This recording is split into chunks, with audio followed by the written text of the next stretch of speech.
৯ টাকায় বিয়ে করে আলোচনার জন্ম দিয়েছিলেন অভিনেত্রী রুকাইয়া জাহান চমক। জানা গেছে চমকের বরের নাম আজমান নাসির, পেশায় ব্যবসায়ী। তার গ্রামের বাড়ি কুষ্টিয়ায়। ব্যবসার পাশাপাশি অভিনয়ও করছেন তিনি। চমকের সঙ্গে তাকে দেখা যায় চলতি বছরের এপ্রিলে দ্য লাস্ট হানিমুন নাটকে। বিয়ের ছবিতে চমককে খুব সাধারণভাবে দেখা গিয়েছিল।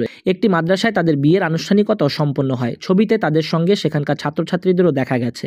বিয়ের ছবি শেয়ার করে চমক লিখেছিলেন, বন্ধুরা, ৯ আমার জন্য সৌভাগ্যের নম্বর। যেহেতু আমার জন্মদিন ৯ জুলাই, তাই আমরা মোহরানা ৯ টাকা রাখার সিদ্ধান্ত নিয়েছি।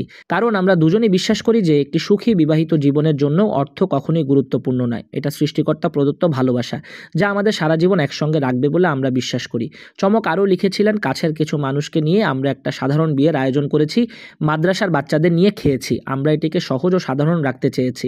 আমাদের পরিবারের পক্ষ থেকে সবার প্রতি অনেক ভালোবাসা। সম্প্রতি সামাজিক যোগাযোগ মাধ্যমে ফেসবুকে নিজের আংটি বদল ও দ্রুতই বিয়ের ঘোষণা দিয়েছিলেন অভিনেত্রী রুকাইয়া চমক। এরপর ফেসবুক থেকে জানা গেল শ্রীলঙ্কায় ছুটি কাটাতে গেছেন অভিনেত্রী, সঙ্গে ছিলেন তার হবু বর। শুধু তাই নয়, এবারের ঈদ সেখানেই উদযাপন করেছিলেন তারা। সঙ্গীকে নিয়ে ভ্রমণের বেশ কিছু ছবি ও ভিডিও পোস্ট করেছেন তারা। প্রেম থেকে বিয়ে হয়ে গেছে সেগুলো আসলে বড় ব্যাপার না, তবে চমককে সবাই ট্রোল করছে। এই ব্যাপারে চমক মন্তব্য দিয়েছেন।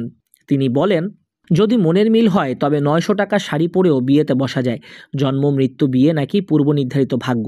তাহলে বিয়ে বিষয়টি নিয়ে কেন আমরা এত আলোচনা সমালোচনা করি? বিধাতা আমার বিয়েটা এই মানুষটার সাথেই লিখে রেখেছিল। এই মানুষটাকে সবাই প্রচণ্ড ধনকুবের কিংবা অসম্ভব ক্ষমতাশীল, খারাপ বা চরিত্রহীন মানুষ বলছে, অথচ এই মানুষটা এগুলোর একটাও না। টাকা পয়সার ক্ষমতা বরং আমারই বোধহয় একটু বেশি। এখন নিশ্চয়ই বলবেন, তাহলে কেন তাকে বিয়ে করলাম?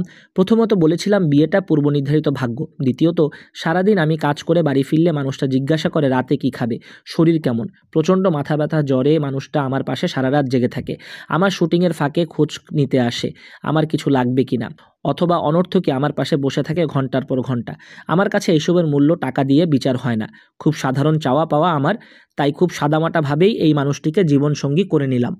কোনো দামি শাড়ি, সোনা গয়না, মোটা অঙ্কের দেনমোহর কিছুই না। ৯ টাকা দেনমোহরে ৯০০ টাকার শাড়ি, ১০০০ টাকা রজনীগন্ধা বান্ধবীর শাড়ি আর এক পেজের থেকে স্পন্সর্ড ইমিটেশনের গয়না পরেই বিয়েটা করলাম। মানুষটার সম্পদ বলতে কিছুই নেই, অতীত খুব একটা মধুর নয়, কিন্তু রাজার মতো একটা মন আছে, যেখানে সে আমাকে রানীর মতো রেখেছে। আমি সুখী।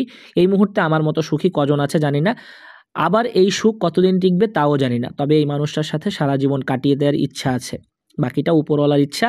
আপনারাও সুখে থাকুন। আমার জীবন নিয়ে নিজেদের মূল্যবান সময় নষ্ট না করে অল্পতেই সুখ খুঁজতে শিখুন। আপনার জীবনসঙ্গী কিংবা আশেপাশের মানুষকে জাজ না করে ভালোবাসুন, ভালো থাকুন, ভালো রাখুন। আর বিয়েটা যেন টাকা পয়সা দেখানো, স্ট্যাটাস শো অফ এসবের জন্য না হয়। বিয়েটা যেন হয় ভালোবাসার, ভালো থাকার। I love you all. চমকের এই কথার সঙ্গে আপনারা কতটা একমত জানান কমেন্ট বক্সে। বাংলা মেট্রো সাথেই থাকুন।